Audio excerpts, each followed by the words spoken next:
Sorry, Pastor Jeff, sorry. I was hoping to have two, but unfortunately Arsenal only drew this afternoon. So, Cairo 2023. So, my name's Alan, for those who don't know me, so I think you all know me, so we can fire on. So, just before we start, a few thank yous. So, to Carol, the flights, Denise and Jane. Put your mic up. Denise and Jane for the, sorry, Cody here, thank you very much for the flights and getting me the suitcases and stuff. To Denise and Jane for making wee bracelets that we took out.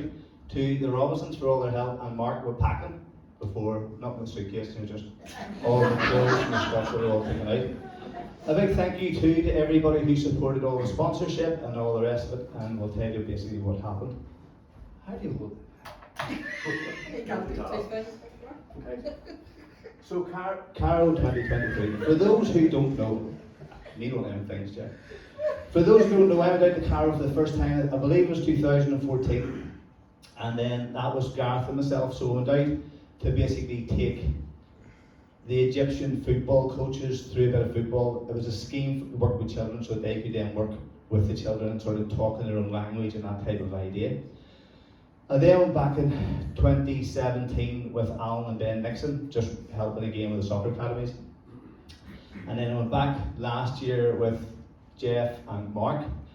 Now, I go out to, that's my suitcases. So you can't really see it in the picture, but there were 5 of them there. And I think that's where all my stuff was in there. So you knew right away that the Lord was with us. It was all the Lord's will, and we knew the Lord was with us. And I found that out, I knew the Lord was with us because we went down in the van. Lee gave me a lift down, thanks for that, Lee. But Lee broke down the way back. So the Lord was saying, don't worry, we'll get you there.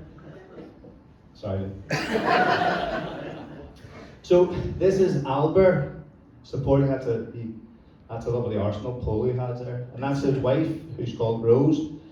This is young Emmanuel Mano here, beside Albert, and that is Heaven. And this is me. So this is us out, basically eating one night in a restaurant. So that's the family. That's me and Albert, that's us out for lunch. We didn't do anything else apart from me, only joking. So this is Albert and myself out for a bite of lunch. That is Heaven.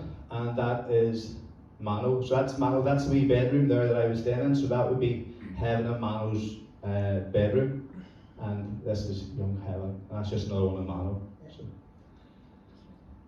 So I arrived over on the Thursday. I got there, I think, around about 12 o'clock. Got into the car, got all the suitcases in the car. Albert says to me, he says, right, coach, food. And I says, Albert, I don't need any, they're shocking for food. I said, I don't need any food. And then he's on the phone with Rose. He says, right, I said, a cup of coffee and a biscuit, I'll do very well because we'll be going to bed. So he's on the phone with Rose. On the way back, then he stops at the shop. So he goes in, he gets ham, cheese, baps, buns, biscuits, and then they start laying the table, and so that's what they do. We got up early on the Friday then and went to do some of the soccer camps. So these are all Sudanese refugees here. Can you see that they all sit in the shade? I'm the only one that's actually out in the sunshine. So we get to do soccer training with them, but the most important thing is then Albert gets the chance to share the gospel. Obviously because I'm there, it's me sharing, and Albert then is the translator. Happy so far? Yes. Liz, should I borrow you for 1 second, please? Just as a volunteer. I know I asked you. Could you just come up here, please? I'd just like you, even just tell me what you had for your lunch, okay? Meatballs. What? Meatballs. What? Meatballs. Potatoes. What? Cauliflower steak. Thank you. That is how it was like in Egypt. Half the time Albert just leaves you, and you're just with Egyptians or Sudanese. What? what? And I went, Albert, oh, sorry. And he's back over. So, but yes, you get to share the gospel. We then, that was in the Friday morning, and then we got to go then to Garvey City. So this is basically one of the, I think there's now 7 Garvey cities in around Cairo. So this is one of them. This is what you drive through. So these people in this Garvey City basically all just live off the garbage. The smell is horrendous. So these are the kids here, and then the sort of taller ones at the back there, they're coaches. So through all the monies that we're given, you're able to take wee toys and wee treats, colouring books, colouring pens, all that type of stuff. So these were all then basically shared with the children after the summer camp, or after the soccer camp. They have a 20,000 seater church, outdoor open church, and these are just carvings that would be done on the wall. There was a guy there, I think he went for a couple of years, he ended up staying nearly 30 to do all these carvings. But this is at the top of Garvey, so you're driving through Garvey City to get to this. So when you get up the top, they now have a big zip line running, and it's quite spectacular once you get through Garvey City. On the next day, so that was the Saturday, we went on Saturday, and we went then to do another soccer academy. So this is Coach Bijou, and this is Nancy at the far side. Nancy is actually a semi-professional footballer. She gets to play for one of the ladies' teams, which is unusual in Cairo because they won't let a Christian, basically, they don't want a Christian to basically become professional, because then obviously they can share their faith. So the likes of some of them do have a talent, but they won't let them turn professional unless they basically turn away from God. So these are just some of the wee gifts that the children got. These orange tops here, these are all YFC, so they're all Youth for Christ, which is a ministry that basically Albert then works through. Then we had to go to a service, it's a family service on Saturday in the church. So when you say about the church, you're sort of thinking, so this is the street that you're driving down. So on the left hand side, do you want to go see the there, Brad, so you can see this?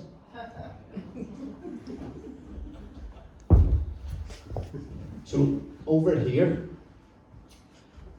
that's a 3-story building, and I actually felt a year older this year because boys at see getting right up to the top, which is where their astropitch is, where I was working. So that's the building here on the left hand side, and then on the right hand side facing it is the church. So that's where their church building would be. And they all have a wee bit outside, you know, like we have it outside here, and it's all tables and chairs. So there's a lot of fellowship among themselves because they're safe there, they can sit and have tea and coffee and eat. So that's the pastor of the church. Now that wasn't on Saturday, that was actually on the Sunday, because Albert made me take and put a polo shirt on. I only had these t-shirts with me, I didn't have any polo shirts. So we got to take clothes out with us. So I had to take one of the polo shirts out of the clothes that were taken out for them and wear it on the Sunday, but that's the pastor. Don't know if you remember, we did the marathon and we raised money towards, and one of the things was to go to Youth for Christ. So this is a drum kit that basically we were able to supply. And you can see he's quite happy with it. He's delighted. That's me sitting, and that's where I normally sit in church, having a clue what he said. You're just sitting there. And this was Rose just sitting beside me, and she just basically took a photograph.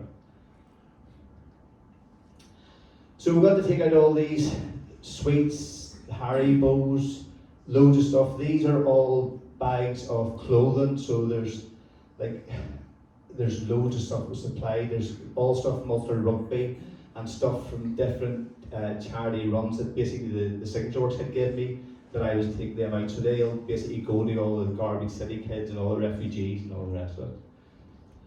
This is a little room that they had within.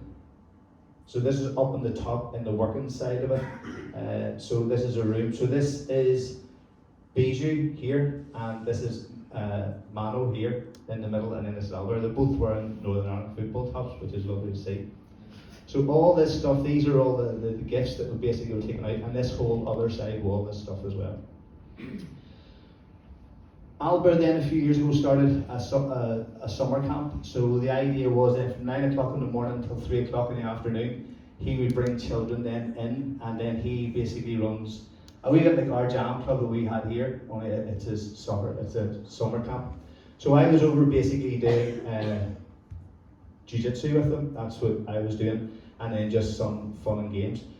So this is Group A, so these are the younger ones. And these are their coaches in at the back. Not a word of English between the three of them. This then is Coach Group B, and again the coaches are at the back, not a word of English. And then this is now Group C. And this young lady at this side, she spoke a bit. So she did. So it's just A, B, C, they just get older as they go up. They also do other stuff, so they have like a games room, so they're allowed to go to the games room and play games. One thing that they're playing for at the minute is, you would not believe the heat that is in that room. So they're looking to try and install air conditioning. And Albert was quite pleased to let me know it's probably going to be $1,800. He said, could you please pray for that, brother? And I said, oh well. Then they do like arts and crafts. And they also do music. They also do where they bring the children in and they basically go through the scriptures with them. And I was just double checking with Albert, but they would expect, they don't have to do it, but the children, they would try to get them to memorize a psalm every 2 weeks. And if they then can say the psalm complete the whole way through in the 2 weeks, then they get a special prize then at the end of it. So this is me just basically working with the groups. They take great pleasure in basically attacking you, but they did have, that's just, again, just some of the sweets that we were taking out. These are the coaches just basically then giving the gifts out. This young girl here, I'm sure Mark and Jeff recognise her from last year, but her dad would actually be the Bible teacher, so he's the one who goes through it all with them. These are again just some gifts. They start every day obviously in prayer, so the children are all asked to stand and they all pray. And obviously then they would do the Lord's Prayer together, and it's in Arabic, but it's just lovely to sit and to watch them and to see just how sincere they actually are. And then that's just one of the wee groups. So the wee one in the middle there, she's called Miracle. So it's just lovely names. We then had to go and out round, obviously, so that was basically Sunday, Monday, Tuesday and Wednesday, 4 days from 3 to basically from 9 o'clock until 3 o'clock. People know me, would know how I am with times, and so there was a wee bit of friction with Group C, just the age they are, and I had a chat and Albert says, will you name them? I said, well, not name them, because there's quite a few in the group are being a wee bit mischievous.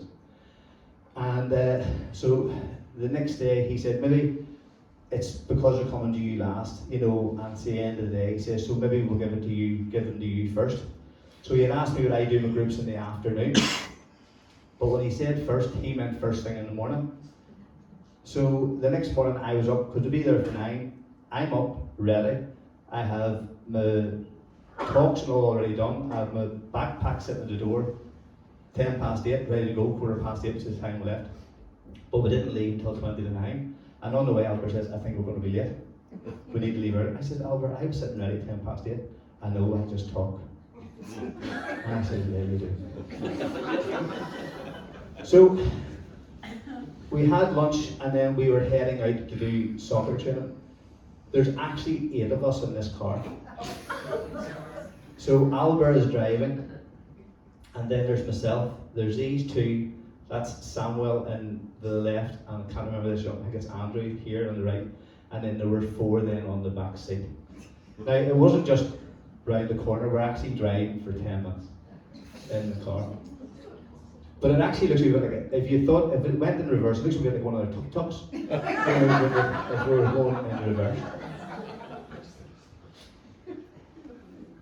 I just want to check, I think this is a picture, so I think the next thing then will be a video. Have you had play on that, Jaden, or maybe the last one was a video? No, I think it's that one.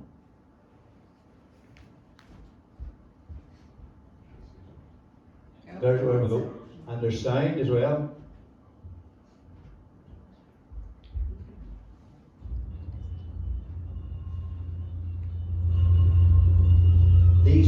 whereas we're not here the first 2 times I was out in Cairo, it was just basically dirt tracks. Now, do you see the way here? Can you see here where you can see like steps? These are all blocks of apartments, and they just basically put the road through the middle, just knocked them down. So you could have had a 4-bedroom house and you end up with 2 bedroom. And I was thinking to myself, I wouldn't mind if it sort of took the right hand side of my house away. That's where the kids are, you know. But yeah, that's what it is. I mean, they're actually between the two, there's 14 lanes. So then again, this is just us out taking the soccer academy. So you're doing basic football drills with them, and then again just letting them play games. This is in Bijou's actual hometown. This is where they would be. And that is Mina there in the blue t-shirt. Absolutely an exceptional man. So these are again just some of the soccer field. Now I put up here boots just to remind me. Can you see in this bottom photo here where all their sort of like Crocs are all getting taken off? So what they've done, because a couple of times when we were out we realised, I said, Albert, why is that child only one football boot on and the other guys only got one football? He says they share them because of no money. So what Youth for Christ have done now is that they have a box and then they keep boots there. So the children then are able to go over to the box, get a pair of football boots of their size on, play their soccer academy, and then they leave the boots then back. And this is again just the 3 of us in together. And that's where they store their stuff over here. And it's quite expensive actually to book these football. And generally speaking, I was allowed to then share the gospel wherever I went. I think that's another video, Jade. And the other sound as well.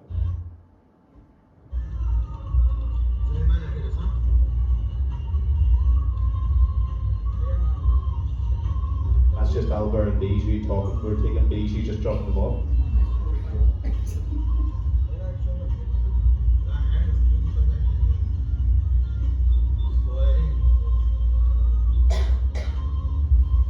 But just rubbish basically everywhere.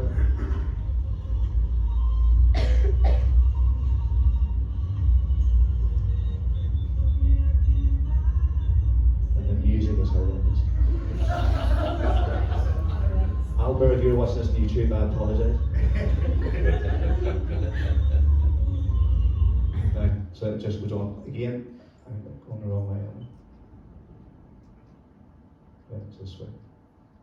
So that's the children, that's another one then that we were at. These again are all the Sudanese refugees along then with Mina. These children here, this is another one that he does, and there's a Muslim society across the way. They actually live side by side. These kids are all orphans. And you can see they're the only ones that actually play in grass. They've just got a grass field across from the orphanage, and then that's where they then basically go to play. And when there were 2 Muslim places that we went into, so you're not allowed to share the gospel with them. Now, everywhere else we're allowed to share the gospel. And Albert would actually say to you, he says, just hit them hard with it. Tell them where they're going if they don't come to faith. But with the Muslim people, all you're allowed to do is basically go through principles. You know, like we respect each other, we love each other, and the world will be a better place, that type of idea. They were having, and you'll see a couple of videos, they were having end of season tournaments, and these were all then football kits that were basically supplied by Youth for Christ. You will see Manchester City tops, you will see Real Madrid tops, you will see Manchester United tops, you will see where Messi is playing now in America. You don't see any Arsenal tops. Unbelievable. So, Jane, this is inside the ground of a Coptic church. So you'll see all their crosses. So the majority of people would be like Coptic Christian, which would be a wee bit like Catholic type faith from what we're led to believe. So I just want to let you see the numbers of the kids that they bring together from all the different soccer academies.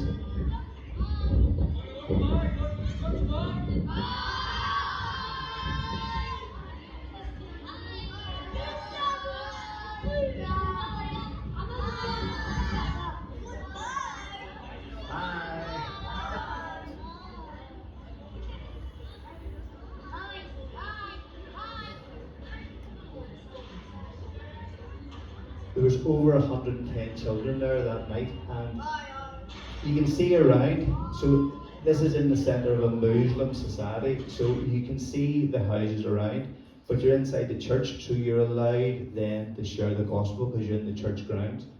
So you're standing sharing the gospel quite loudly, deliberately, and you can see them standing on their balconies and stuff then listening. So, but it was very good. Then that was a Monday night, and this is a Tuesday night. So again, this is just the children at another soccer academy.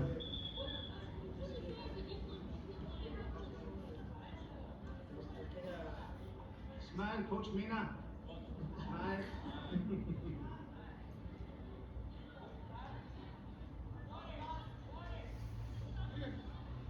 And all the trophies and all the medals and all the kits, then they all basically went then the winners of the tournament. So they play a league every week, they play a league, and then basically then the league table, and then they all come together, the best teams come together at the end.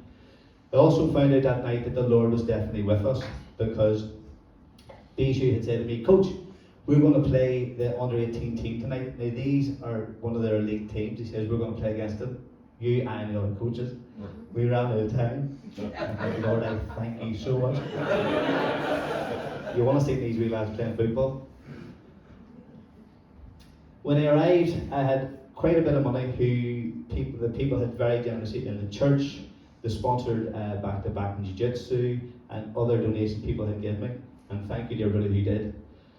So I have to write out exactly what I'm giving Albert to keep him right. And he said, if you don't write down what it's for, I can't take it. You need to tell me what this is for.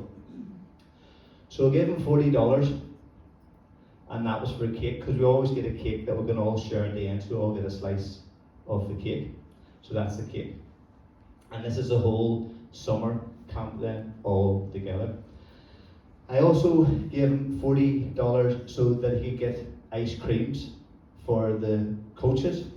He said what we'll do is we'll buy 2 tubs of ice cream, and that will do the whole camp then got an ice cream.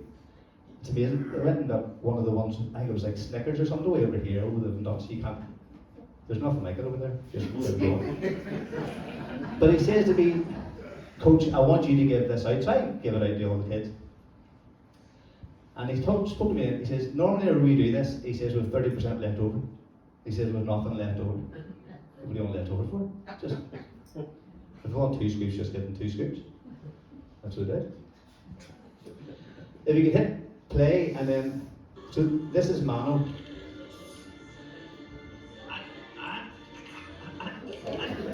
He took great joy on throwing this car at me.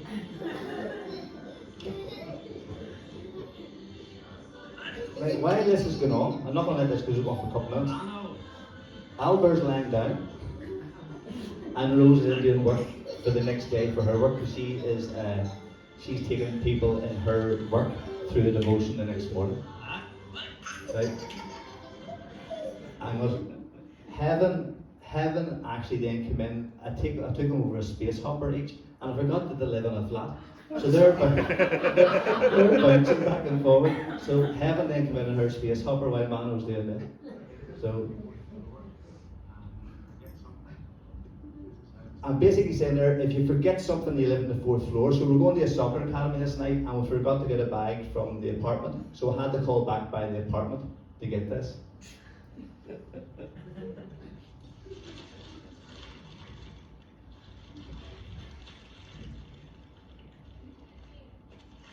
He's in the car room. You want a cup of tea?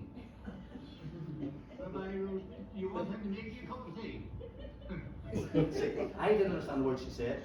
She didn't understand it, and you just laughed. Shukran. I just walked on. And that's wee video as well. 3, 2, 1.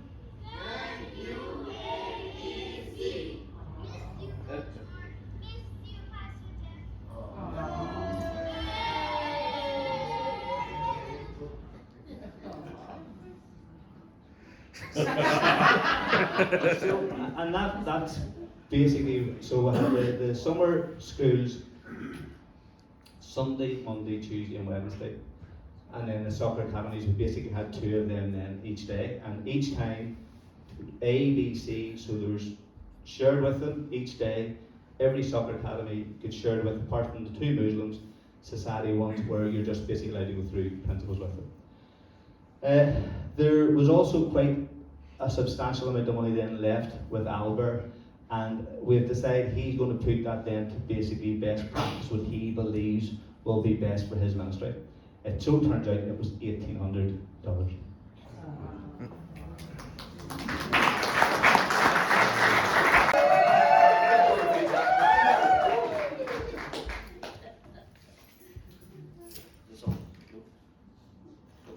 you hear me? Yep.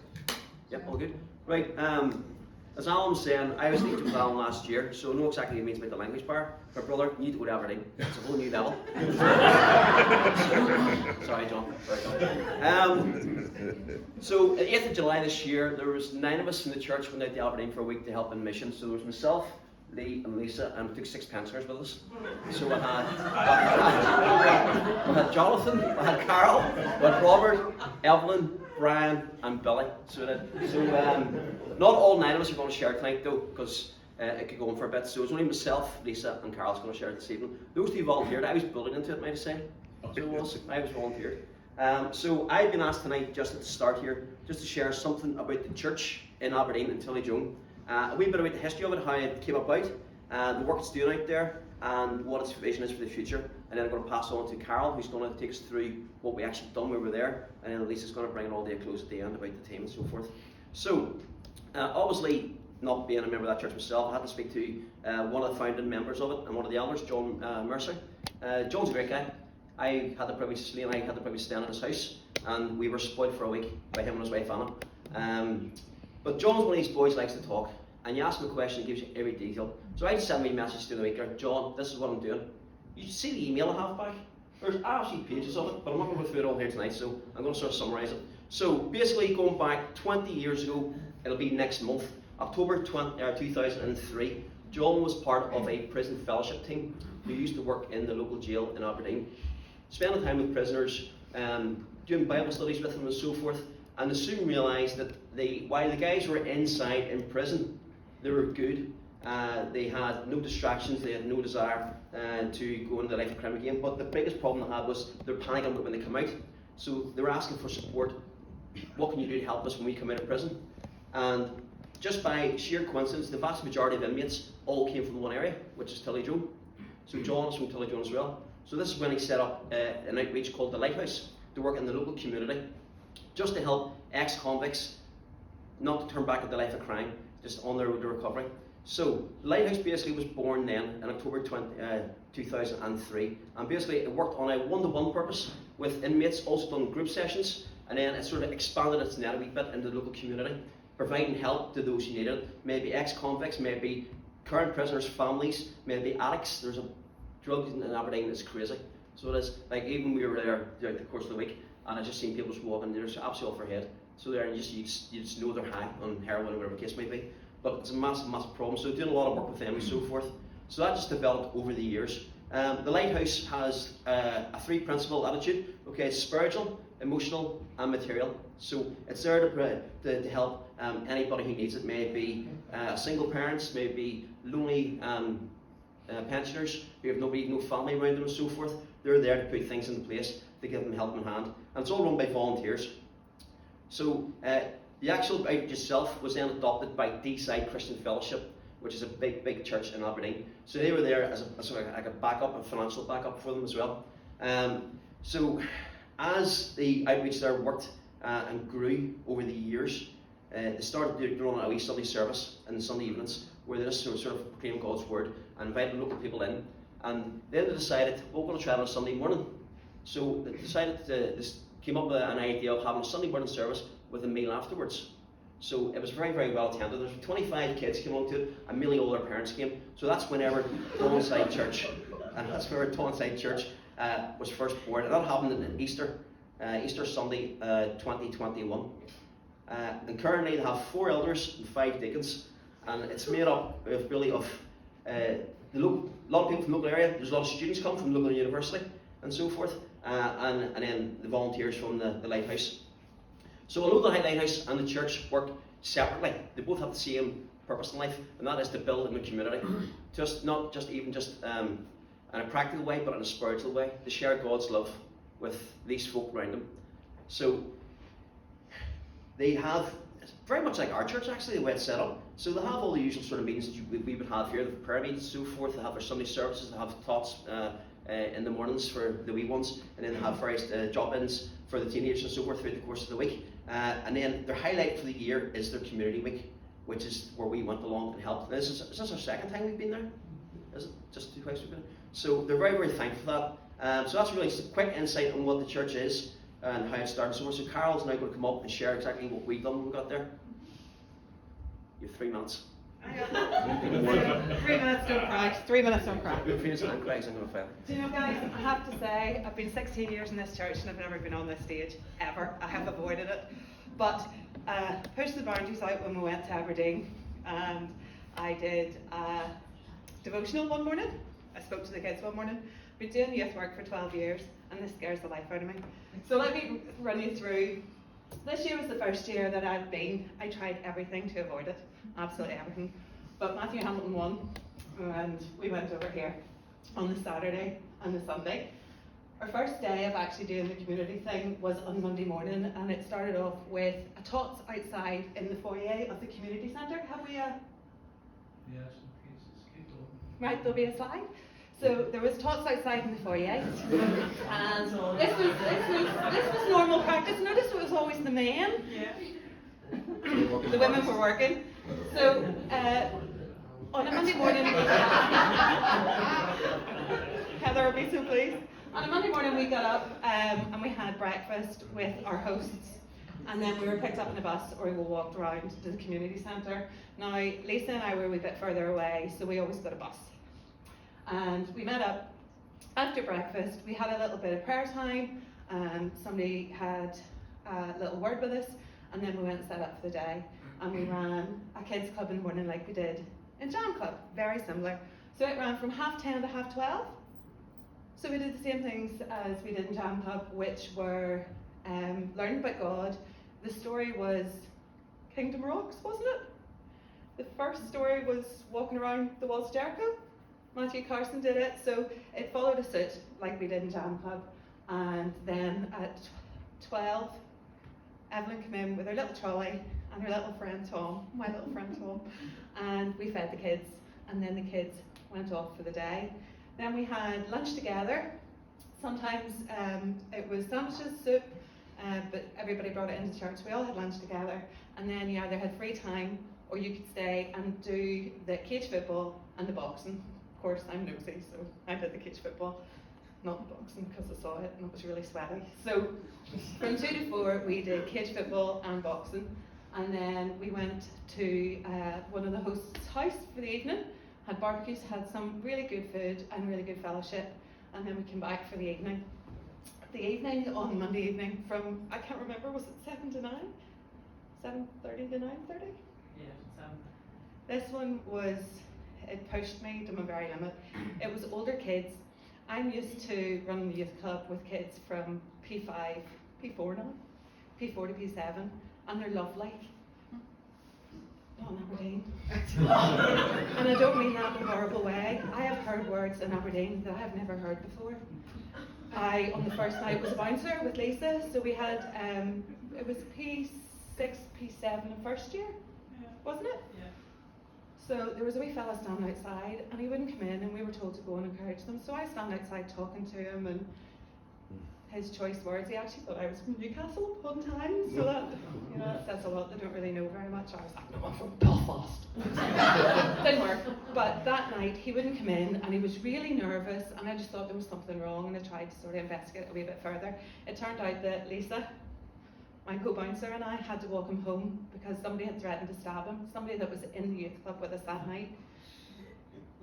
If I told you it was a P6 girl who was very graphic. But as the week went on, there was 1 or 2 boys in our group that I'm very pleased to say. I'm going to cry now. No, I'm not. Johnny, look at me. So that girl was a real challenge. She was very cheeky.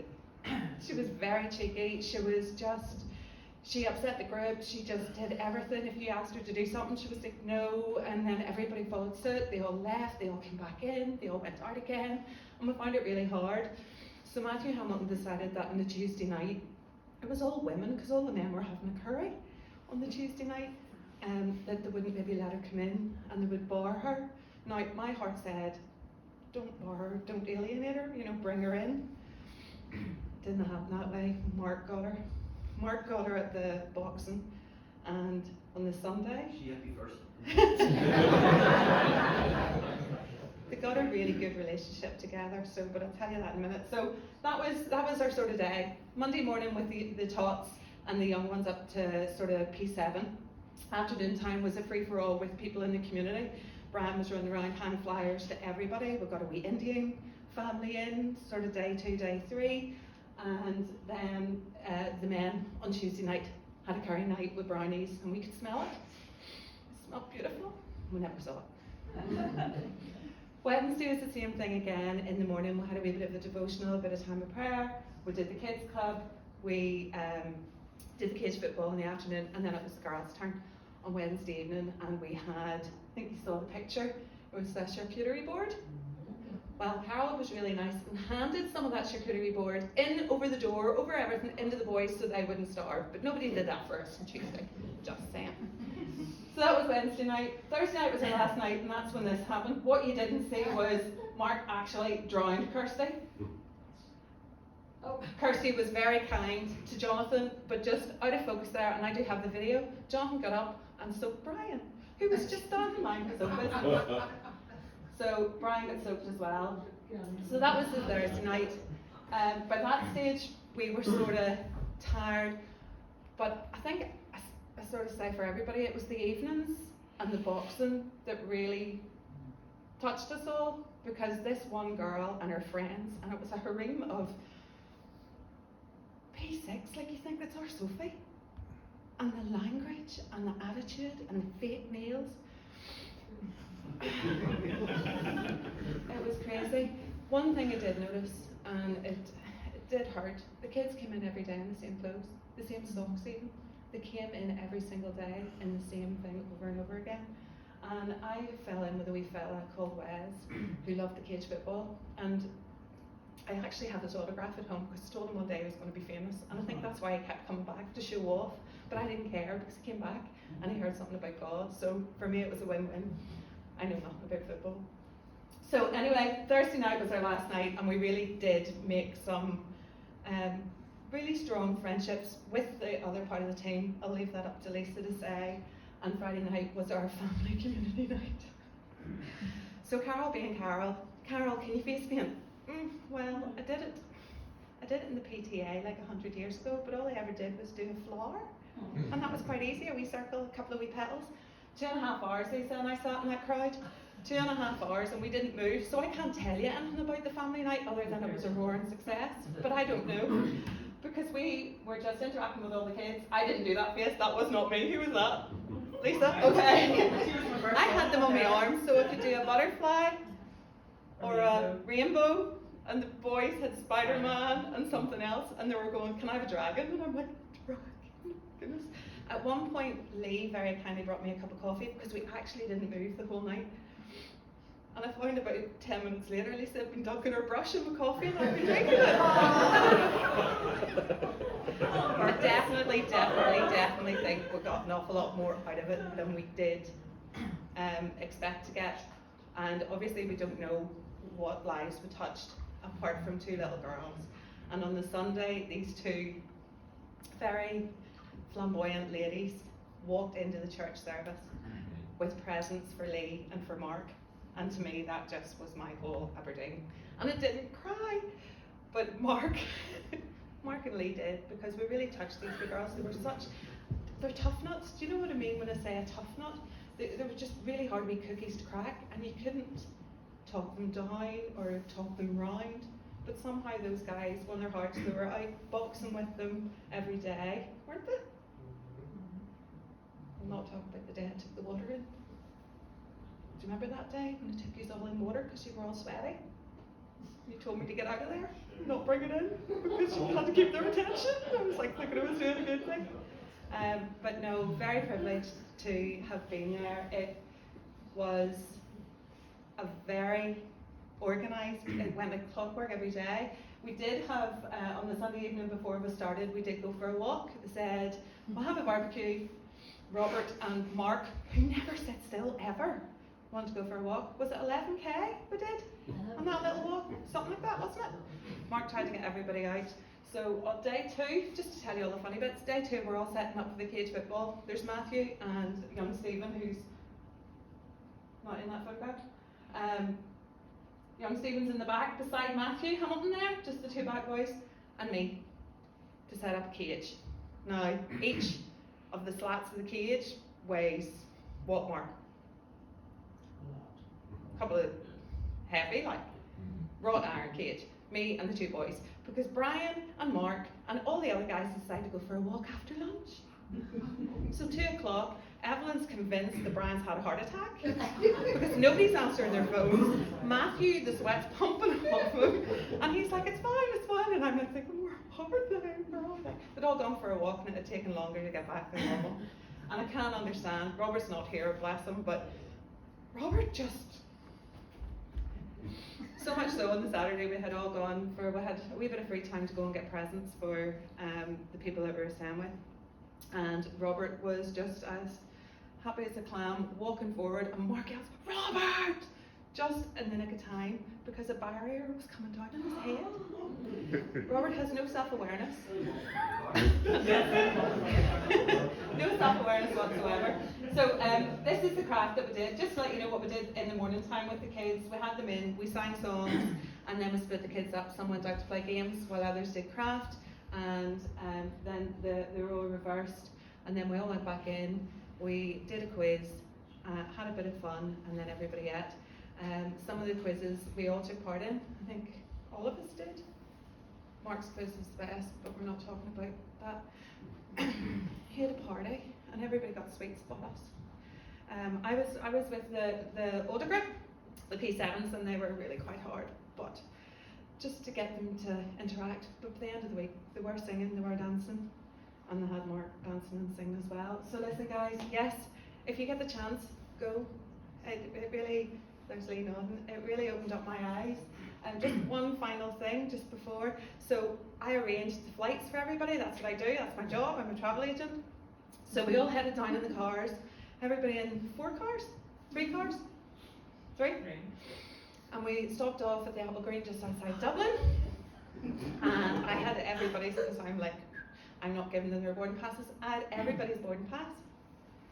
And Lisa's daddy's car wouldn't start. And everybody had driven off. And I'm like, Lord, I need to be there. Lord. The clutch went in the car, but we made it. I phoned Mark and I said, Mark, the clutch has gone in the car. And he went, what? And I went, the clutch has gone in the car. And he says, are you serious? And I was like, yes, I'm serious. He's like, right, okay, I'll phone you back. So I was like, what are we going to do? And I have a dad who knows about cars, so I was like, I remember my car did this, and my dad said to pump the clutch really, really quickly, a lot. And it worked, didn't it? So we had a wee bit of a task too. Alan, you weren't the only one that got stuck. You weren't the only one. But listen, I'm well over my time. Thank you very much for listening. Lisa's up next to tell you a wee bit about, oh, too late now, Alan. Too late. And I didn't cry, so Mark owes Johnny a fiver. Lisa. She's got a piece of paper. She's very organised, Lisa. I realised this when we were away. In case I forget something. So there was 9 of us from AEC went, and then there was 15 from Donside. And we had never met any of them, but we all got on like a house on fire. We all had similar personalities, and we've made some friends for life. So yes, we all travelled down together, down to Dublin, and we, as Carol said, we had that eventful stop. So thanks to Denise and Brian brought us down, Mark's dad and my sister. So when we arrived there, we arrived quite late on Saturday night, and we were all then split up, and we all stayed in different people's houses from the church. So the hospitality was brilliant. You know, they had never met us before, and they just took us aboard, fed us loads. Every night we went round different people's houses in the church, and they just kept feeding us and feeding us. So we all put on weight, definitely. But as a group, like, we all got to know each other really, really well. For me, like, I'm still relatively new. I'm only here 2 years. And you think you know everyone, but when you're put into a confined space, and you get to know everyone really well. And we all came stronger and just made that better connection. I know I'm not the only one that felt this, but when Robert asked me to be part of Aberdeen, like, I personally didn't feel worthy enough. I thought, you know, I'm still quite a new Christian. What can I give, you know, to everyone? But I definitely think, you know, God spoke to me after, when I was thinking about it. Then I came here, and Jeff was, I don't know whether this was aimed at me, was doing all about missions, and Carol took that week as well, and then Matthew Lawrence, one of the lay sort of preachers of Donside, he came over here and he spoke one day, and you know, that connection. So it was just brilliant over in Aberdeen, just seeing just the leadership in that wee small church between, you know, Matthew Hamilton, Matthew Lawrence, and it was all Matthews. You had to be Matthew and Rebecca to be in there. Matthew Carson. We just need to find a girlfriend for him called Rebecca, and then we're fine. So like, we all did step out of our comfort zone. For me, like, I do like to talk, but I'm not up here. I came out of my comfort zone. I just thought I took the mickey out of everyone else and got Jonathan and Mark up and got them makeup on, so it felt better. Just made an each out of them. Have to say, Lee was absolutely brilliant. So someone that he did want to come, like, by far, he was the favourite of all the kids. They all voted you up at the end, got you up dancing, wee natural. And it was both mine and your first mission trips. I'm not sure who else it was, Carol's as well. And it was brilliant, and we all had a buzz at the end of it. We really didn't want to leave. Like, I was dreading. You're going into somebody's house. You're saying you don't know. I'm not sure whether ours really liked us, since we went to bed every night. Didn't wait up on us. They had a bed on it. Going, will they stay up for you tonight? No. I think me and Carol talked too much the first night. But for me as well, you know, I got to say my testimony, and I did sort of say it in my own baptism, but it was the first time I've actually spoke to it without, you know, in my baptism, Jeff sort of helped me interview me, so it was the first time that I said it to everyone, and I was really, really nervous. But it was a ladies' night, and we did crafts and stuff, and before we went over, we had a wee WhatsApp group, and we were like, what type of crafts will we do? And we were thinking about the crafts, and then they were going to link it, and said to me, what's your favourite verse of the Bible? Can you link it to something that we can, you know, do it?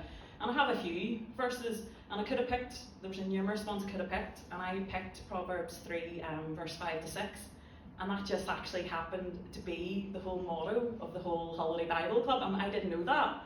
So I just sort of thought, well, that was meant to be, you know, that was God working, and it was just amazing. So that sort of calmed me down, and I actually had no nerves that night, and I thought it would have been, and I was actually quite calm, and I was personally really touched that, you know, just being me telling my story, the amount of people that came up to me at the end, and how it had similar things that happened in their life, and it just really touched me, and it just encouraged me so much, and it just gave me a whole buzz for the whole week. You know, that's the main thing that I will take out of. But just all of us together from AEC going over there, and how close we came, and just the relationships we had from all the Aberdeen ones, all in Donside, and we're all still friendly with them. And you know, I'm hoping that they can grow bigger and bigger, and they can get some of their kids back. I know you said about the two girls that came on the Sunday, but when we were walking in, there was a family walking in, and she was a Mormon, and she was brought up Mormon, and she was like, I didn't want to come here today. Like, we were all in our red t-shirts, so she knew that we were the leaders, and she was like, I did not want to be here today. She said, I've never been in the church since I've left. I was a Mormon, and these kids have dragged me here, and I don't want to be in. And then we looked over to her, and she was actually enjoying the service, so I'm hoping it touches that family. But it was brilliant, and we all had a buzz at the end, and I just recommend it for everybody. Thank you.